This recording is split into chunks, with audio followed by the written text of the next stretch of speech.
So, welcome you all in the fresh lecture of free or natural convection. This is the lecture 1 for this free or natural convection. And the agenda of this class, we will discuss about the introduction part, introduction of free convection, concept of volume expansion coefficient, equation of motion over vertical flat plate, and introduction of Grashof number. This is a dimensionless number like Reynolds number.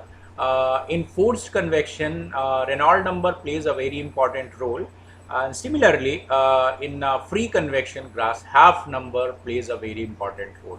Clear? So एक step by step, one by one we will discuss. So let us take the first part, introduction part. That means what is the free convection.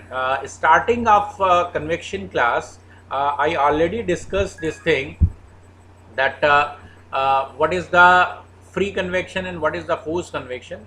जो मैंने यहाँ पर लिखा है, the heat transfer between the solid boundary and the fluid boundary without any external agency. एक चीज़ मैं यहाँ पर क्लियर कर देता हूँ और बहुत इम्पॉर्टेंट है कि आप थोड़ा सा इसमें कंफ्यूज मत होइएगा कि फ्री कन्वेक्शन में फ्लूइड का मूवमेंट नहीं होता है। फ्लूइड का मूवमेंट होता है। फ्लूइड का मूवमेंट जब तक सॉलिड बाउंड्री के ऊपर नहीं होगा तब तक वो कन्वेक्शन नहीं कहलाता है।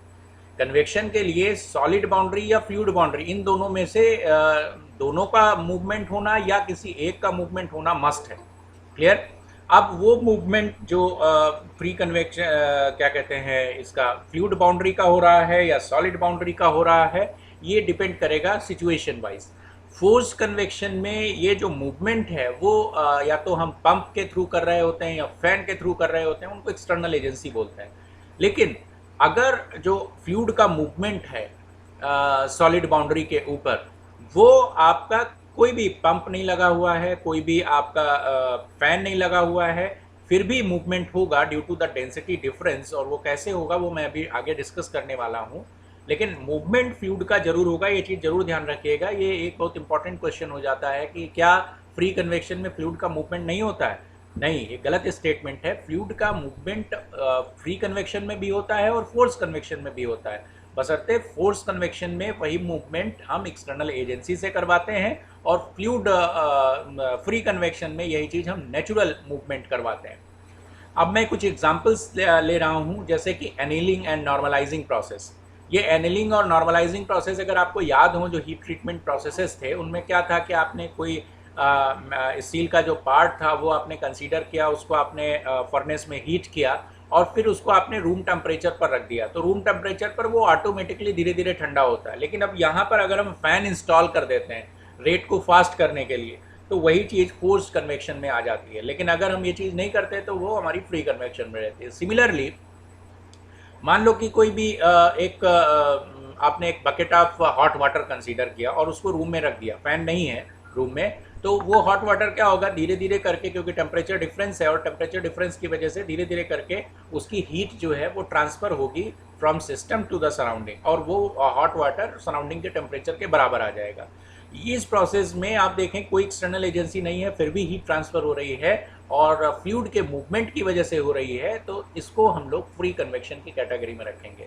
तो इस तरह के ढेर सारे एग्जांपल्स हैं, आप इनको समझ सकते हैं। बस ये ध्यान रखिएगा कि जो फ्लूइड का मूवमेंट है वो फ्लूइड का मूवमेंट किसी भी एक्सटर्नल एजेंसी से नहीं होना चाहिए।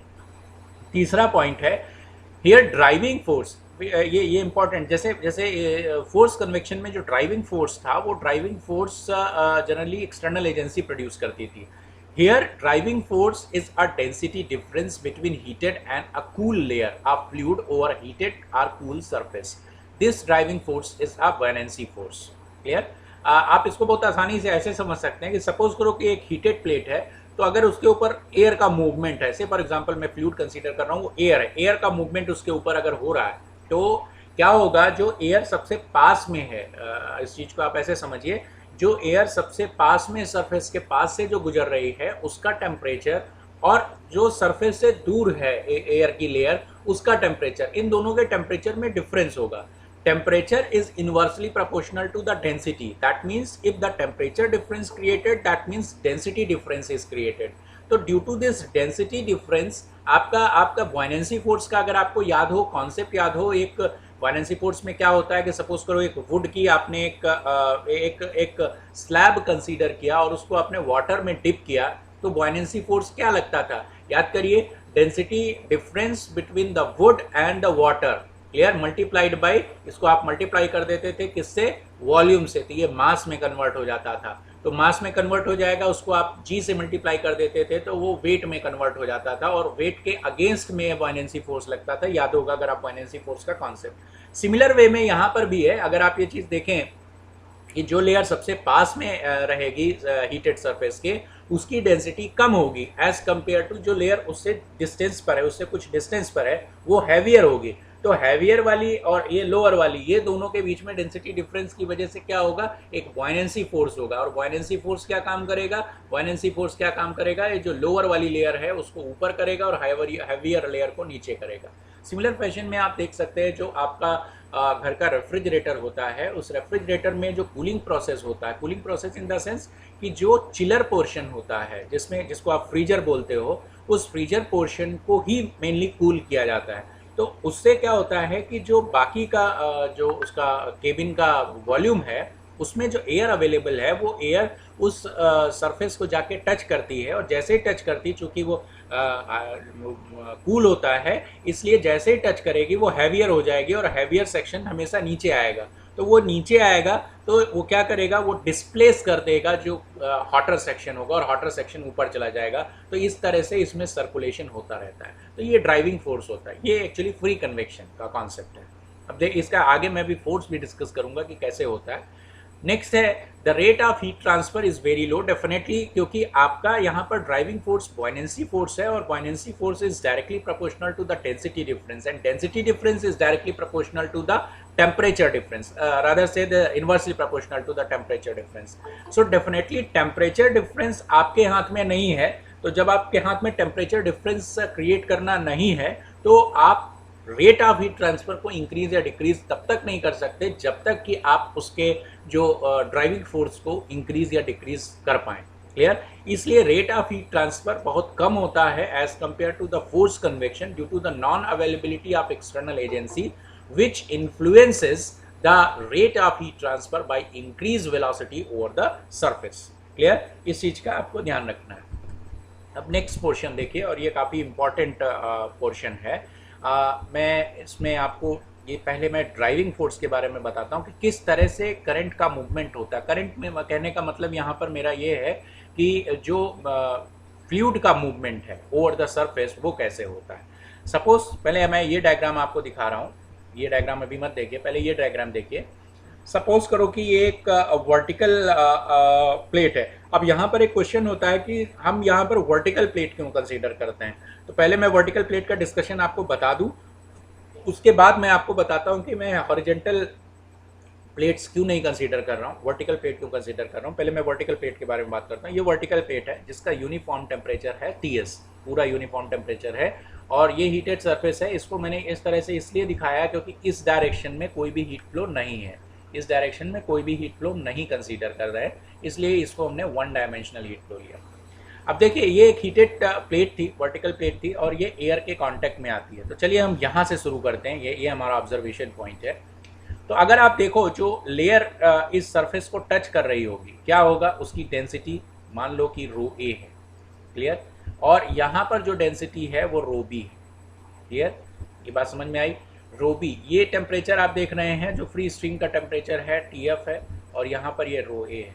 तो जो सरफेस के पास होगा उसका डेंसिटी कम होगा। क्लियर? ये बात तो आपको समझ में आ गई होगी। Rho A value is less than rho B. क्यों? क्योंकि टेम्परेचर वाइज अगर आप बात करेंगे तो मैं टेम्परेचर वाइज अगर बात करूं तो मैं लिखूंगा TA is greater than TB। Clear? जो A पॉइंट है इस पोजीशन पर टेम्परेचर ज़्यादा होगा as compare to B position, तो उसकी वजह से डेंसिटी में क्या डिफरेंस होगा, डेंसिटी यहाँ पर कम होगी और डेंसिटी यहाँ पर ज़्यादा होगी। तो अगर मैं एयर को आइडियल गैस मान रहा हूँ तो आपको याद होगा rho is directly proportional to the pressure. Clear? तो अगर डेंसिटी कम है तो प्रेशर भी कम होगा। ये बात आपको समझ में आई? That is PB is greater than PA। ये चीज़ यहाँ पर लिखी हुई है due to the ideal gas मैंने एजम्पशन लिया अगर, तो PB is greater than PA। तो PB is greater than PA, that means इस जगह पर प्रेशर ज़्यादा है as compare to this place. So what happen, there is always the movement of any fluid is from the higher pressure to the lower pressure। क्योंकि suction create होगा यहाँ पर। अगर लोअर प्रेशर सक्शन क्रिएट हुआ तो ये एक suction pressure create करेगा, और इसी को हम लोग ड्राइविंग फोर्स यहाँ पर बोल रहे हैं। क्लियर? इसी को मैंने लिखा है induced motion of air due to the buoyancy. Clear? तो ये इसकी वजह से ये एयर को, फ्रेश एयर को यहाँ पर सक करेगा। तो जो ये एयर यहाँ पर आएगी, तो एयर यहाँ पर आएगी तो यहाँ के मॉलिक्यूल्स कैसे होंगे? रिप्लेस होंगे। रिप्लेस क्यों होंगे? क्योंकि ये जो मॉलिक्यूल्स हैं इनका टेम्परेचर ज़्यादा है, तो इनकी डेंसिटी कम है। इनकी डेंसिटी कम होने की वजह से इनका मूवमेंट किस डायरेक्शन में होगा? इस डायरेक्शन में। इसलिए जो ये मॉलिक्यूल है ये मूवमेंट ऊपर जाएगा, नया मॉलिक्यूल यहाँ पर आएगा, और सिमिलर फैशन में ये यहाँ पर इस तरह से मूव करेंगे, और फर्दर फिर से यहाँ पर ये मूवमेंट ऐसे करके राउंड होता जाएगा। तो this is the cyclic motion. आपका फ्रेश एयर कांटेक्ट करेगा, फिर फ्रेश एयर ऊपर जो हीटेड होके ऊपर चला जाएगा, कूल एयर फिर कांटेक्ट करेगा। तो धीरे धीरे करके क्या हो रहा है, अगर आप यहाँ पर देखें, यहाँ पर इसने हीट को एब्जॉर्ब करके ये हीट को ट्रांसफर करता हुआ आगे निकल जाएगा। क्लियर? सो आपको यही चीज मैंने लिखी है। In the case of free convection the buoyancy induced air flow take place near the surface. The flow of air under the situation can be well explained by comparing the hydrostatic pressure। Hydrostatic pressure आपका ये pressure है, hydrostatic pressure। So hydrostatic pressure at point A adjacent to the surface with at a point B on the same horizontal level, but in the region of cold air away from the surface, the density of air near the surface is lower because of the high temperature compared to that cold air away from the plate। Therefore PB, the pressure at B is higher than PA, the pressure at A। The difference in pressure PB minus PA induce the flow past the surface as shown in figure। तो ये basic concept है कि आपका free convection में जो movement of air है वो movement of air क्यों हो रही है और कैसे हो रही है। यहाँ पर आप देखिए कि कोई भी एक्सटर्नल एजेंसी नहीं है, फिर भी फ्लूइड का मूवमेंट हो रहा है is that in that direction. Clear? ये जो सक्शन क्रिएट किया जा रहा है इसको हम लोग हाइड्रोस्टैटिक प्रेशर बोल रहे हैं, और इसको एक दूसरे लैंग्वेज में हम लोग बोल सकते हैं that is the inertia force. क्या बोल सकते हैं? This is the inertia force. इसी जो बुओयनेंसी को हम लोग थोड़ा सा डिफरेंट टर्म से बोल रहे हैं, this is the inertia force. अब आप ये कहेंगे कि अगर आप इस जगह पर देखें तो इस जगह पर इनर्शिया फोर्स पूरी तरह से जीरो हो गया, तो देयर इज नो मूवमेंट। तो मूवमेंट फर्दर केवल यहीं तक हो रहा है, इसके ऊपर कुछ भी हो रहा होगा, इससे इस पर्टिकुलर प्लेट से कोई रिलेशन नहीं है, कुछ अलग हो रहा होगा यहाँ पर। क्लियर? तो ये इनर्शिया फोर्स का इफेक्ट जो है वो लेंथ ऑफ द या हाइट ऑफ द प्लेट ही तक है। क्लियर? अब ये जो दो डायग्राम मैंने बनाए हैं, ये डायग्राम आपका वेलोसिटी प्रोफाइल के बारे में है और हाइड्रोडायनेमिक बाउंड्री लेयर या थर्मल बाउंड्री लेयर के बारे में है। बेसिकली अगर आप यहाँ पर एक चीज़ इतनी तो आप समझ पा रहे होंगे कि जो इफेक्टेड एरिया है इस हीटेड प्लेट की वजह से, वो affected area as compare to the जो फोर्स कन्वेक्शन उससे बहुत कम होगा। रीज़न बहुत सिंपल है। वो सिंपल रीज़न ये है क्योंकि यहाँ पर जो प्रेशर डिफरेंस आ रहा है वो प्रेशर डिफरेंस डेंसिटी डिफरेंस की वजह से आ रहा है, और सबसे ज़्यादा डेंसिटी डिफरेंस कहाँ पर होगा? जो लेयर्स सरफेस के सबसे पास में होंगे। जैसे जैसे आप सरफेस से दूर जाते जाएंगे वैसे वैसे आपका जो टेम्परेचर है वो रिड्यूस करता जाएगा, वो आपका फ्लूइड टेम्परेचर के बराबर होता जाएगा। तो जाहिर सी बात है कि आपका जो प्रेशर का डिफरेंस है जिसकी वजह से हाइड्रोस्टैटिक या आप कहें इनर्शिया फोर्स डेवलप हो रहा था, वो इनर्शिया फोर्स की क्वांटिटी भी कम हो जाएगी, तो उसकी वजह से जो इफेक्ट है वो रिड्यूस हो जाएगा। अब मान लो जैसे ये केस मैंने कंसीडर किया था TS is greater than TF, यही चीज़ यहाँ पर है, that is TW is greater than TF। तो अगर आप यहाँ पर देखें, जैसे ये मूवमेंट आप देख रहे हैं, ये मूवमेंट आप इस तरह से देख रहे हैं, तो ये क्यों मैंने बनाया? आप अगर देखो तो पर्टिकुलर इस जगह पर, यहाँ पर अगर आप देखो तो यहाँ पर कोई भी इफेक्ट नहीं है, ये इफेक्ट आपका जीरो है पूरी तरह से। क्यों? क्योंकि यहाँ से आपने काउंटिंग शुरू की है। इस पर्टिकुलर अगर जगह पर आएंगे यहाँ पर, तो यहाँ पर क्या है? यहाँ पर चूंकि आप ये पर्टिकुलर अगर ये डिस्टेंस देख रहे हैं, ये डिस्टेंस आपकी बहुत कम है। बहुत कम मतलब क्या, कहने का मतलब क्या है, बहुत कम डिस्टेंस होने का मतलब है कि आपका जो एयर आ रही है या आपका जो फ्लूइड आ रहा है वो कम एरिया को कांटेक्ट कर रहा है। कम एरिया को कांटेक्ट कर रहा है इसका मतलब क्या है कि जो हीट का ट्रांसफ़र है, जो हीट ट्रांसफ़र हो रही है वो कम हो रही है। जैसे जैसे आप ऊपर बढ़ते जा रहे हैं वैसे वैसे देखिए ये एरिया बढ़ता जा रहा है। वो एरिया बढ़ेगा तो हीट ट्रांसफ़र आपका जो जो रीजन है वो बढ़ता जाएगा। यहाँ ये जोन कौन से हैं? ये जोन वो जोन है जिसमें temperature is approximately equal to the fluid temperature के बराबर हो रहा है। तो इस तरह की सिचुएशंस देखेंगे तो जैसे जैसे आप एरिया बढ़ाते जाते हैं वैसे वैसे देखिए ये डिस्टेंस आपकी बढ़ती जा रही है। क्लियर? ये डिस्टेंस आपकी बढ़ती जा रही है। और मैक्सिमम कहाँ पर है? जब आप पूरा का पूरा प्लेट का सरफेस एरिया कंसीडर कर लेते हैं। Is that clear? तो आप यहाँ पर ये देखें, इसको लैमिनार और टर्बुलेंट कहना थोड़ा सा ट्रिकी है कि लैमिनार फ्लो और टर्बुलेंट फ्लो का कॉन्सेप्ट यहाँ पर क्या है। बेसिकली लैमिनार फ्लो का मतलब यहाँ पर ये होता है कि जो ये आपका जो यहाँ पर थर्मल की जो लेयर है या आप कहें कि थर्मल इफेक्ट जो है, अगर वो लीनियर है तो उसको लैमिनार बोलेंगे। और अगर वो टर्बुलेंट जोन में आता है, टर्बुलेंट जोन में मतलब उनमें वेवीनेस आता है, दिस इज लाइक दिस कि जो फ्लूइड की लेयर्स हैं उनमें वेवीनेस अगर आता है तो वो टर्बुलेंट में आता है। मोस्ट ऑफ द केसेस में टर्बुलेंट नहीं आता है। जनरली सारे केसेस हम जो लैमिनार फ्लो में ही कंसीडर करते हैं। अच्छा, दूसरी चीज़ यहाँ पर वेलोसिटी प्रोफाइल के बारे में मैं बता देता हूँ। वेलोसिटी प्रोफाइल साथ साथ में मैं टेम्परेचर प्रोफाइल भी आपको ड्रॉ करके दिखाता हूँ। टेम्परेचर प्रोफाइल, मैं इसको एक मिनट, अब मैं इसमें टेम्परेचर प्रोफाइल भी आपको ड्रॉ करके दिखा रहा हूँ कि टेम्परेचर प्रोफाइल किस तरह से होगी। अगर आप टेम्परेचर प्रोफाइल की बात करें यहाँ पर तो देखिए मैक्सिमम टेम्परेचर तो यहाँ पर है। क्लियर? यहाँ पर आएंगे तो टेम्परेचर और कम होगा, यहाँ पर आएंगे तो टेम्परेचर और कम होगा, यहाँ पर आएंगे तो टेम्परेचर और कम होगा, और यहाँ पर ये टेम्परेचर कुछ TF के बराबर होगा। तो टेम्परेचर प्रोफाइल कुछ इस तरह से आएगी। यहाँ पर क्या है? This one is the fluid temperature. Clear? और यहाँ पर क्या है? This is the surface temperature या वॉल टेम्परेचर कह सकते हैं। ठीक? तो ये आपकी टेम्परेचर प्रोफाइल है। This is the temperature, this is the temperature profile. And what is this? This is the velocity profile. अब देखिए वेलोसिटी प्रोफाइल आप देख रहे हैं कि it is increases and further it is decreases. Now see, देखिए जो आपका बॉयनेंसी फोर्स है, जो आपका हाइड्रोस्टैटिक फोर्स था या आप इसको एनर्शिया बोल सकते हैं, जो एनर्शिया आ रही है वो एनर्शिया आपकी कहाँ पर आ रही है? सरफेस के पास में।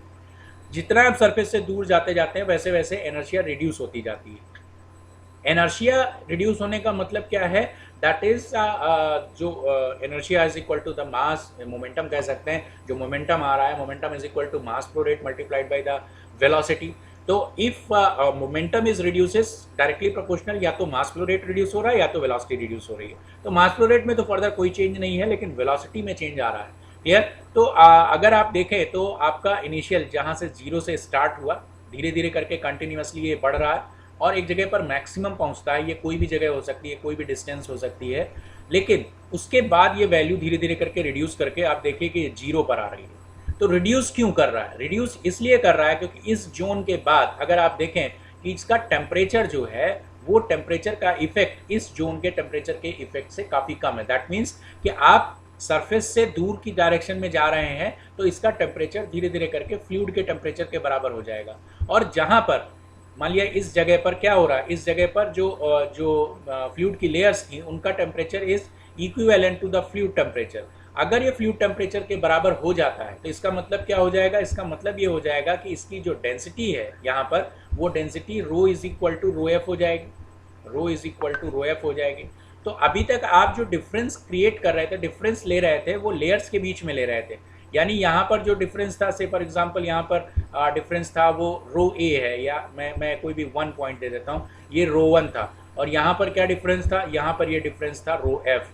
तो ये दोनों डिफरेंस थे, इसलिए आपका मूवमेंट आ रहा था। लेकिन जैसे जैसे आप दूर जाते जाएंगे रो 1 की वैल्यू क्या होती जाएगी? रो एफ के बराबर होती जाएगी। और जैसे ही ये rho 1 minus rho F is equal to 0 होगा, वैसे क्या होगा? मोमेंटम 0 हो जाएगा। मोमेंटम 0 होने का मतलब क्या हो गया कि आपका वेलोसिटी भी वहाँ पर 0 हो जाएगी। That's why this is shown like this. Velocity profile आपको समझ में आया होगा। It is a case of heating. कि अगर कोई हीटेड प्लेट आप सबमर्ज करते हैं, कहीं पर वाटर में सबमर्ज करते हैं या एयर में सबमर्ज करते हैं, कहीं पर भी सबमर्ज करेंगे तो कुछ ये इस तरह की बाउंड्री बनेगी। लेकिन इसका अपोजिट केस अगर आप देखें कि अगर आपका जो फ्लूइड है उसका टेम्परेचर ज़्यादा है as compare to the wall, आप वॉल कह लें या ये इसको कह सकते हैं कि आप ये सॉरी क्या बोलेंगे, जो प्लेन वॉल है उस प्लेन वॉल के टेम्परेचर से कम है, तो यहाँ पर ये इसका जस्ट अपोजिट पोर्शन होता है। इसको आप बहुत आसानी से समझ सकते हैं। आप अगर कोई भी एक ग्लास ले और आइस्ड वाटर उसमें कंसीडर करें और उसको आप रूम टेम्परेचर पर रख दीजिए, तो क्या होगा, क्योंकि जो ग्लास आपने कंसीडर किया है आइस्ड वाटर की वजह से उसका जो टेम्परेचर होगा सरफेस का वो सराउंडिंग के टेम्परेचर से बहुत कम हो जाएगा। अब जो एयर उसके साथ में कांटेक्ट करती है आके, वो कांटेक्ट करने पर क्या होगा कि हीट ट्रांसफर की जो डायरेक्शन, अभी यहाँ पर जो हीट ट्रांसफर की डायरेक्शन थी वो ये थी, अब यहाँ पर हीट ट्रांसफर की डायरेक्शन ये हो जाएगी। तो आप अगर देखें तो मूवमेंट अब जो है यहाँ पर जो लेयर आएगी वो लेयर मान लिया 0 है, उसके बाद धीरे धीरे करके ये लेयर क्या होगी, नीचे की तरफ शिफ्ट होती जाएगी। क्यों नीचे की तरफ शिफ्ट होती जाएगी? क्योंकि यहाँ पर जो सरफेस का टेम्परेचर है वो सरफेस का टेम्परेचर जो फ्लूइड का टेम्परेचर है उससे बहुत कम है। तो बहुत कम होने की वजह से क्या होगा कि आप मान लिया आप यहाँ से एरिया आपने कंसीडर किया, जैसे जैसे आप एरिया बढ़ाते जाएंगे वैसे वैसे रेट ऑफ हीट ट्रांसफर बढ़ता जाएगा और आपका बाउंड्री लेयर की थिकनेस बढ़ती जाएगी। लेकिन जो फ्लूइड का मूवमेंट होगा या ये कहें कि क्या कहते हैं मोमेंटम होगा, मोमेंटम की जो डायरेक्शन है वो निगेटिव वाई डायरेक्शन होगी। क्लियर? क्यों निगेटिव वाई डायरेक्शन होगी, अगला क्वेश्चन ये आपका हो सकता है। क्योंकि देखिए यहाँ पर जो अभी जो लेयर आ रही है उसका मान लो ये टेम्परेचर है TF, क्लियर, और ये है यहाँ पर जो लेयर है उसका टेम्परेचर है T वॉल, क्लियर। तो T वॉल यानी जो लेयर यहाँ के साथ कांटेक्ट करती है आके उसका टेम्परेचर कितना होगा, वॉल टेम्परेचर के बराबर होगा। और वॉल टेम्परेचर आपका क्या है कि आपका चूंकि कूल है, कूल होने का मतलब क्या होगा कि वो हैवियर है, और अगर वो हैवियर है तो due to the gravity action क्या होगा, वो नीचे की तरफ शिफ्ट होगा, ना कि ऊपर की तरफ शिफ्ट होगा। हैवियर पोर्शन हमेशा नीचे की तरफ आएगा, लाइटर पोर्शन हमेशा ऊपर की तरफ जाएगा। तो इस कॉन्सेप्ट को आप ध्यान से समझिए कि अगर आपका ये केस होगा तो बाउंड्री लेयर इस तरह से फॉर्म होगी और मूवमेंट ऑफ जो फ्लूइड पार्टिकल्स हैं वो फ्लूइड पार्टिकल्स का मूवमेंट इस डायरेक्शन में होगा। सिमिलर फैशन में यहाँ पर टेम्परेचर प्रोफाइल की अगर मैं बात करूँ तो टेम्परेचर प्रोफाइल इस केस में कुछ इस तरह से बनेगा, सॉरी टेम्परेचर प्रोफाइल कुछ इसमें इस तरह से बनेगा। टेम्परेचर जैसे जैसे आप बाउंड्री लेयर से अंदर की तरफ जाएंगे वैसे वैसे टेम्परेचर आपका रिड्यूस होकर सरफेस टेम्परेचर के बराबर होता जाएगा। तो this is the basic concept of free convection कि किस तरह से इसमें हीट का ट्रांसफर हो रहा है। Let us discuss about the next concept and it is a very important concept of volume expansion coefficient। क्यों मैंने वॉल्यूम एक्सपेंशन कोफिशिएंट कंसीडर किया? द रीज़न बहुत सिंपल है, क्योंकि अगर बॉयनेंसी फोर्स आता है तो बॉयनेंसी फोर्स की वजह से आपका जो डेंसिटी डिफरेंस है और उस डेंसिटी डिफरेंस की वजह से contraction of any volume section अगर है तो आपका वॉल्यूम एक्सपेंशन कोफिशिएंट को कंसीडर करना मस्ट है। और वो कैसे होगा अभी आप केवल इतना समझिए, मैं नेक्स्ट स्लाइड में उसको डिस्कस करता हूँ। What is the concept of volume expansion coefficient? ये आपने फ्लूइड मैकेनिक थर्मोडायनेमिक्स में पढ़ा है। बीटा इज इक्वल टू, ये बेसिकली एक्चुअल में ये क्या लिखा हुआ है मैं लिख देता हूँ। This one is dV is equal to V1 plus beta, याद अब आपको याद आ जाएगा dt, क्लियर। ये चीज़ आपको लिखी हुई है। तो dV अगर आप इसको देखें यहाँ से बीटा की वैल्यू आप कंसीडर करें तो एग्जैक्टली यही आएगी, क्लियर। तो beta is equal to 1/v del v by del t at pressure constant. ये आपने थर्मोडायनेमिक्स में पढ़ा होगा। अब मैं इस चीज़ को आपको करके दिखा रहा हूँ, ये मैं किसी आइडियल गैस के लिए कंसीडर कर रहा हूँ। ध्यान रखिएगा जितनी भी एनालिसिस हम लोग कर रहे हैं फ्लूइड मैकेनिक्स की वो सॉरी फ्री कन्वेक्शन की, वो आइडियल गैस के लिए कर रहे हैं। मान लो आइडियल गैस अगर कोई है यूनिट मास की, तो 1/v को हम रो लिख सकते हैं। इतनी बात तो समझ में आ गई होगी, clear. Mass upon volume is equal to rho, तो यूनिट मास है तो 1/v इज इक्वल टू रो। अब इसको अगर आप डिफ्रेंशिएट करेंगे तो this one is -1/v² del v is equal to del rho, clear. अब मैं क्या करना चाह रहा हूँ, मैं करना चाह रहा हूँ कि बीटा की जो वैल्यू है उसको उसमें वॉल्यूम को रिप्लेस करके मैं डेंसिटी का टर्म ले आऊँ। तो कैसे मैंने किया, beta is equal to this one is 1/v, मैंने 1/v एज इट इज रखा, del v की जगह पर मैंने लिख दिया इसको, this is del rho multiplied by minus v square. So this one is minus v square del rho over del t at pressure constant. Clear? यही simple सा मैंने यहाँ पर काम किया del v की वैल्यू. अब this v and this cancel out, so this is minus v del rho over del t at pressure is equal to constant. तो v को मैं क्या लिख सकता हूँ, this is the 1 by rho. तो अब देखिए इस इक्वेशन को मैंने ट्रांसफॉर्म करके beta is equal to minus 1 by rho del rho over del T at pressure constant. Clear? तो जो वॉल्यूम एक्सपेंशन कोफिशिएंट है उसको मैंने डेंसिटी के रिस्पेक्ट में लिखा, चेंज इन डेंसिटी के रिस्पेक्ट में लिखा. तो मैंने क्यों लिखा उसका फर्दर आपको बाद में थोड़ा सा समझ में आएगा, लेकिन अभी आप समझ लीजिए कि मैं यहाँ पर जो डेल वी लिख रहा था अब मैं उसको डेल रो लिख रहा हूँ. तो एक्सप्रेशन कुछ इस तरह से चेंज होके आती है, the volume expansion coefficient beta. अब मैं इसको ये भी दिखाता हूँ कि बीटा की एग्जैक्ट वैल्यू क्या होगी. Volume expansion coefficient beta of an ideal gas at temperature T. कोई भी अगर आइडियल गैस है तो बीटा की वैल्यू इस एक्सप्रेशन के हिसाब से कितनी होगी, P V is equal to R T. इतनी बात समझ में आई.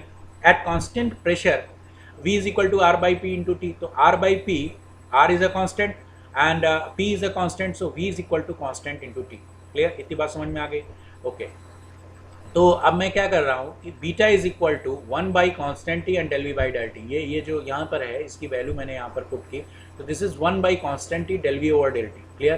तो del V is equal to क्या आ जाएगा, this is constant T, this is constant T into del T. Clear? आप अगर देखो तो del V is equal to sorry ये मैंने यहाँ पर इसको डिफ्रेंशिएट किया. Del V is equal to constant into del T. Clear? अब ये वैल्यू मैं उठा के यहाँ पर अगर पुट करूँ 1 upon constant T into constant, clear, del T over del T. यही चीज़ आई थी. डेल वी की वैल्यू मैंने यहाँ पर रख दी, तो del T over del T. अब this del T and this del T, this constant, so क्या बचा, beta is equal to 1 by T and this T. अब ध्यान रखिएगा ये टी क्या है, ये टी क्या है, this is the absolute temperature. Absolute temperature, that means this temperature always in Kelvin. So if you want to calculate beta, so beta is equal to, this is 1 by T. T is the temperature of that gas. Clear? T is the temperature of that gas, and this is evaluated by the ideal gas equation. That's why this temperature always in Kelvin. So what is the unit of beta? Beta unit is Kelvin to the power -1. ये सारी चीज़ें मैं further calculation में और आगे के उसमें use करने वाला हूँ, तो इस चीज़ को आप समझ लीजिए, जनरली कहीं पर मिलता नहीं है आपको.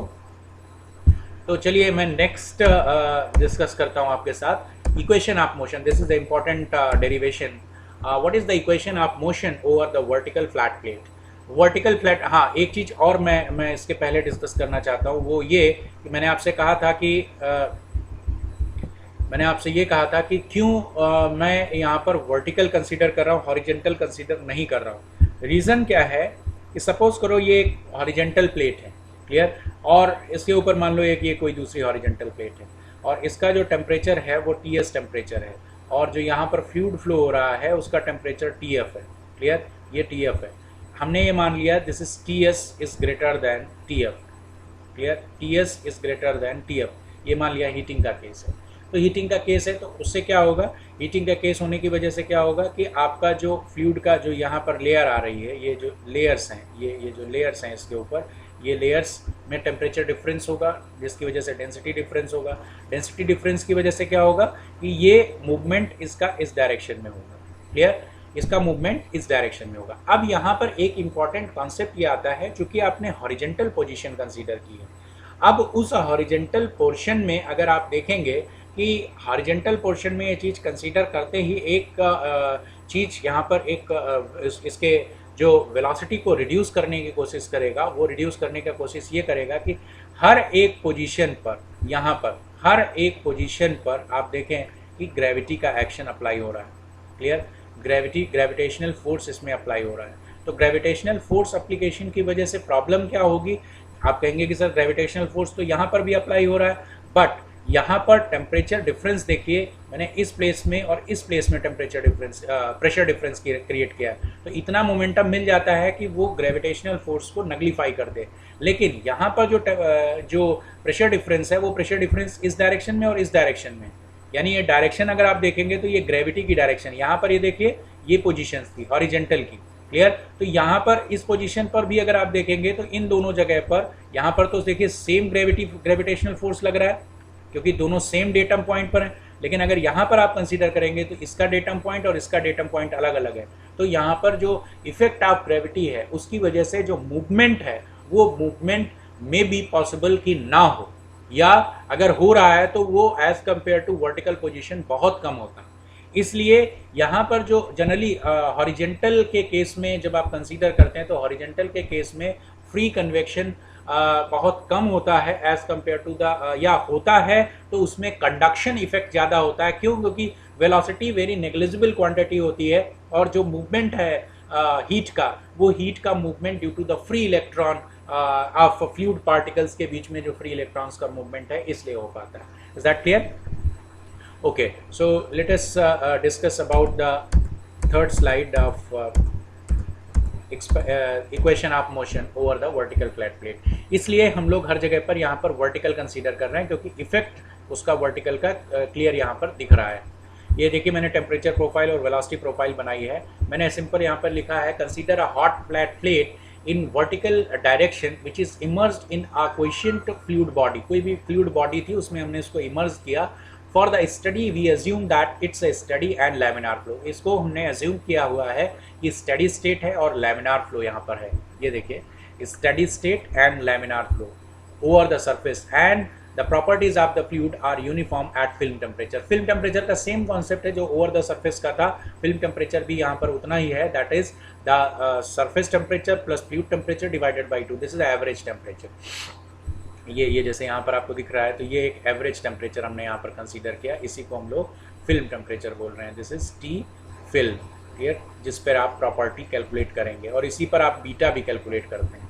तो ये फिल्म टेम्परेचर हो गया। In this analysis for comparison of equation of motion over the horizontal flat plate in force convection, ये मैं एक्चुअल में ये चीज़ दिखाना चाह रहा हूँ कि जो फोर्स कन्वेक्शन में आपने मोमेंटम इक्वेशन डिराइव की है, मोशन आप मोमेंटम इक्वेशन ही बोलते हैं उसको, वहाँ पर एक्स और वाई कोऑर्डिनेट्स जो थे उन्हीं कोऑर्डिनेट्स को अगर मैं सिमिलर रखूँ तो ये अगर आप देखें ये इस तरह की प्लेट थी, अगर मैं इसको उठा के वर्टिकल कर दूंगा तो जाहिर सी बात है कि ये डायरेक्शन आपकी वाई हो जाएगी और ये डायरेक्शन आपकी एक्स हो जाएगी, ठीक। लेकिन अगर मैं इस पे कोऑर्डिनेट सेम रखना चाहता हूं तो मैंने इस डायरेक्शन को x एज्यूम किया और इस डायरेक्शन को y एज्यूम किया, केवल कंपैरिजन पर्पस से। कंपैरिजन मतलब इसको हम कंपेयर करना चाहते हैं equation of motion over the horizontal flat plate जो आपने फोर्स कन्वेक्शन में ड्राइव किया था।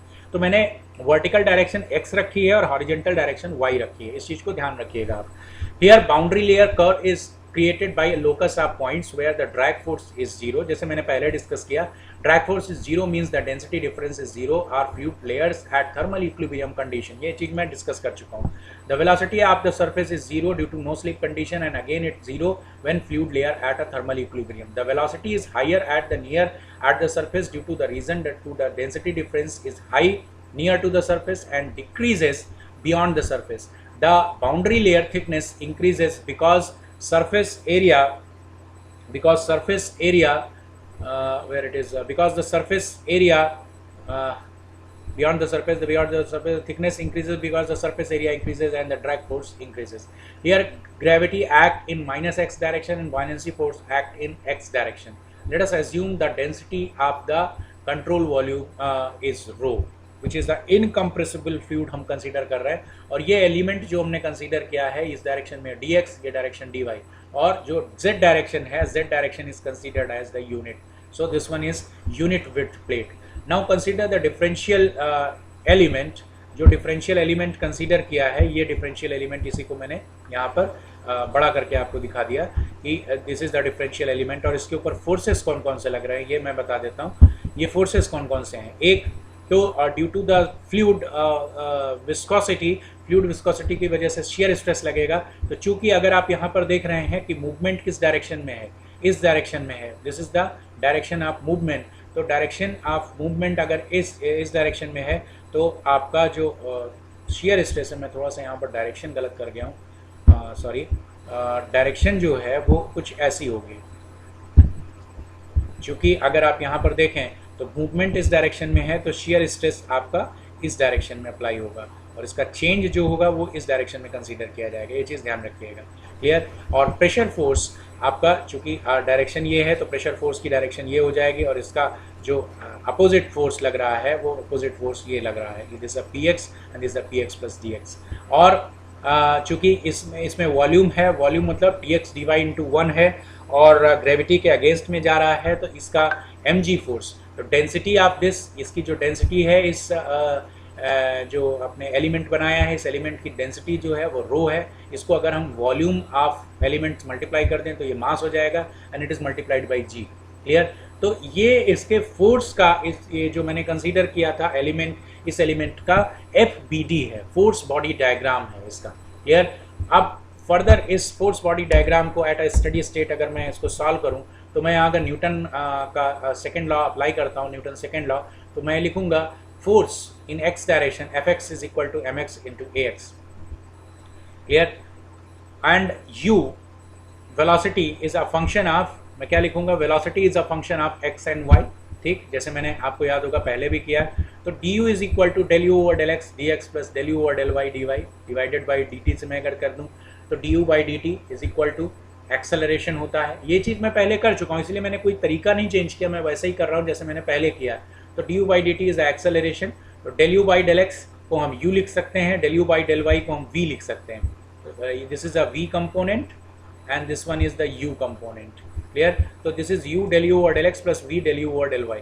मास of element, mass of element मैंने क्या लिखा, density multiplied by the volume D X D Y into 1 unit weight. तो आपको यहाँ पर मैंने क्या लिखना है, फोर्स, फोर्स कौन सा है, फोर्स। अब मैं फोर्स जो कंसीडर कर रहा हूँ वो फोर्स कौन सा हो जाएगा, that is T tau plus del tau over del Y D Y minus tau. ये सिंपल एक एफ बी डी जो मैंने बनाई है उस एफ बी डी के हिसाब से आप यहाँ पर कैलकुलेशन चेक कर सकते हैं कि कैलकुलेशन मैंने कैसे किया है। तो this is tau del T I और डेल वाई, तो shear stress multiplied by the acting area, so it is converted into a force, and this is the pressure multiplied by the acting area into force, and this is minus W. Minus W is the weight of this element, जो element का weight है उसको मैंने consider किया है। Clear. तो simple यहाँ पर अगर आप देखेंगे इसको सॉल्व करेंगे तो this tau and this tau will be cancel out. Clear. And this one is P, actually this is the P minus, so this one is P minus, so this one and this one will cancel out, so you get the pressure force in positive x direction is put the value of tau mu del u over del y, Newton's viscosity law, so mu del 2 u over del y square dy into dx, and this one is minus del p over del x dy into dx minus w जो weight of element था उसको मैंने रख दिया, this is rho dx dy into g। Clear. तो force कितना हो गया, mu del two U over del Y square minus del P over del X minus rho G D X into D Y. अब देखिए यही same expression आपका, केवल ये पार्ट छोड़ के यही सेम एक्सप्रेशन आपका हॉरिजेंटल प्लेट के लिए जब आपने फोर्स कन्वेक्शन के लिए किया था, और उसमें आपने del P over del X को जीरो इसलिए एज्यूम किया था क्योंकि चूंकि वहाँ पर एक्सटर्नल एजेंसी से आप वेलोसिटी इंक्रीज कर देते हैं तो at a higher velocity shear stress का इफेक्ट प्रेशर इफेक्ट से ज़्यादा हो जाता है, इसलिए आप डेल पी और डेल एक्स को वहाँ पर निगलेक्ट कर दे रहे थे। क्लियर। लेकिन यहाँ पर आप चूंकि एक्सटर्नल एजेंसी नहीं है इसलिए चेंज ऑफ प्रेशर आपको हर एक पोजीशन पर कंसीडर करना पड़ेगा, क्योंकि डेंसिटी का डिफरेंस भी एक्स के डायरेक्शन में देखें तो डेंसिटी डिफरेंस भी आपका क्रिएट हो रहा है। ओके तो ये आपका फोर्स आ गया पॉजिटिव एक्स डायरेक्शन में। तो सिंपल अब सारी वैल्यूज को हम न्यूटन सेकेंड लॉ में रख देते हैं। Force is equal to, this is mu del 2 u over del y square, del 2 u over del y square minus del p over del x minus rho g dx dy is equal to this one. So dx dy will be cancel out, and you get this one is rho u del u over del x plus v del u over del y. So this expression is u del u over del x plus v del u over del y is equal to mu by rho is nu del 2 u over del rho square minus 1 by rho del p over del x minus this is simple minus g. This is the conservation of momentum equation. Clear.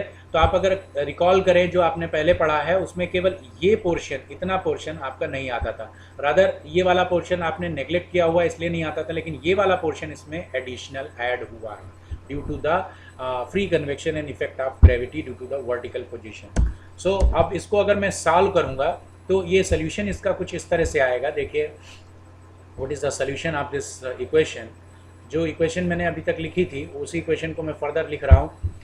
ये equation जो अभी आपने derive की है वो है, now momentum equation in the question fluid at the boundary layer can be obtained from the relation as special case by putting, clear, at y is equal to del. जब आपका ये सपोज करो layer है और इस layer में ये आपकी बाउंड्री लेयर है और इस पोजीशन पर अगर आप आके यहाँ पर देख रहे हैं this is the del position, तो at y is equal to del अगर आप देखें तो यहाँ पर वेलोसिटी क्या थी, this velocity is equal to 0, clear. Free force convection होता तो this is the equal to the free stream velocity, but this value is equal to 0 and rho is equal to rho F, rho is equal to rho F at that position, ये भी आपको पता है, rho is equal to rho F. So if you put this value u is equal to 0, so this particular quantity is equal to 0, this quantity is equal to 0, u is equal to 0, so this quantity is equal to 0, clear, and u is equal to 0, so again this quantity is equal to 0. So what you get, minus del p over del x minus rho f into g, so del p over del x is equal to minus rho f into g, clear। तो at y is equal to del अगर हम यहाँ पर देख रहे हैं at y is equal to del, तो ये एक्सप्रेशन हम इस तरह से लिख सकते हैं कि del P over del X की जगह पर हम रो एफ इंटू जी भी कंसीडर कर सकते हैं। तो minus rho F into G, तो minus del P over del X, तो कितना हो जाएगा, plus rho F into G. अब आपका एक क्वेश्चन इसमें ये हो सकता है कि सर ये हमने del P over del X minus rho F into G तब कंसीडर किया है जब y is equal to del है और y is equal to del पर u इज इक्वल टू 0 है। तो क्यों हम यहाँ पर इसको रो एफ इंटू जी लिख रहे हैं लेकिन बाकी के टर्म्स को हम कंसीडर कर रहे हैं, क्लियर। अगेन एक ये जस्ट शेक ऑफ एनालिसिस की एक एनालिसिस करने के लिए हमने यहाँ पर क्या किया, हमने ये कहा कि at a y is equal to del ये सिचुएशन पॉसिबल है कि डेल पी और डेल एक्स की मैक्सिमम पॉसिबल वैल्यू जो है वो minus rho F into G हो सकती है। इसके पहले जो वैल्यूज़ हैं वो वैल्यूज़ जो भी कंसीडर करनी है वो आप कंसीडर करते रहिए। तो चूँकि हमको मैक्सिमम पॉसिबल डेंसिटी डिफरेंस और लोएस्ट पॉसिबल डेंसिटी डिफरेंस के लेना है, तो इसलिए हमने इस del P over del X को यहाँ पर वैल्यू पुट की। तो this is mu del two U over del Y square plus rho F minus rho into G. अब ये equation U del U over del X plus V del U over del Y is equal to nu del two U over del Y square plus rho F minus rho divided by rho into G. Rho से मैंने इसको divide कर दिया, okay. अब देखिए जो मैंने beta आपको पहले बताया था उसी बीटा का यहाँ पर यूज आएगा। Beta is equal to minus 1 by rho del rho over del T at constant pressure. तो इसको मैं लिख रहा हूँ this is minus 1 by rho, rho आपका डेंसिटी विद इन द जो हाइड्रोडायनेमिक बाउंड्री लेयर और थर्मल बाउंड्री लेयर है उसके अंदर की डेंसिटी है। तो this is minus 1 by rho and del rho is equal to rho minus rho F upon this is T minus T F at a constant pressure. तो रो minus rho F को मैं क्या लिख सकता हूँ, this one is beta, this one is beta rho T minus T F लिख सकता हूँ कि नहीं लिख सकता हूँ इसको, क्लियर। तो this is the rho F minus rho is equal to beta rho T minus T F, minus sign मैंने अगर यहाँ पर कर लिया तो ये कितना हो जाएगा, U del U over del X plus V del U over del Y is equal to nu del two U over del Y square plus this is beta, clear. मैंने यहाँ पर वैल्यू रख दी तो रो और रो कैंसिल हो गया, this is the beta G T minus T F. तो this is the equation of motion that governs the fluid motion in the boundary layer due to the effect of buoyancy, clear। ये buoyancy effect है, this is the beta g t minus t f। इसलिए मैंने beta को वहाँ पर आपको derive किया था कि बीटा वॉल्यूम एक्सपेंशन के टर्म्स में यहाँ पर रखा जाएगा, या इसको कहें वॉल्यूम एक्सपेंशन के टर्म्स में या डेंसिटी एक्सपेंशन के टर्म्स में रखा जाएगा। तो इसको मैंने इसलिए वहाँ पर इंट्रोड्यूस किया था। तो जो इक्वेशन मैंने पहले लिखी है U del U over del X plus V del U over del Y is equal to nu del two U over del Y square minus 1 by rho del P over del X minus G, उसको इस form में लिखा जा सकता है when we are considered the particular special case at y is equal to del rho is equal to rho F and u is equal to 0। So del P over del X, if del P over del X is equal to minus rho F into G, then this equation is correct. Is that clear? Okay, so there is a only last slide where I am introducing the dimensionless number, Grashof number.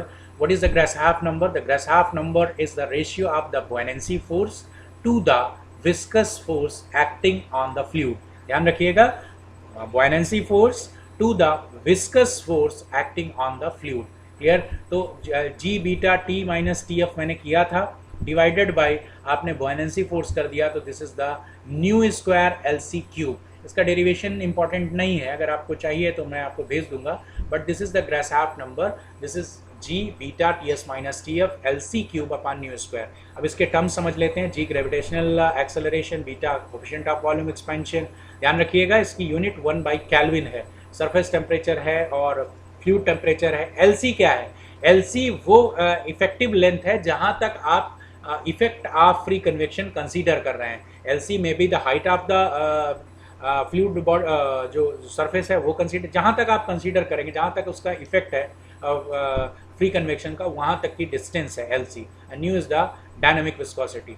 The Grashof number is important dimensionless number for the free convection for determining the flow either laminar or turbulent. For example, Grashof number is about 10 to the power 9, then it is a laminar flow over vertical plate, and more than 10 to the power 9 range it become a turbulent flow. Clear?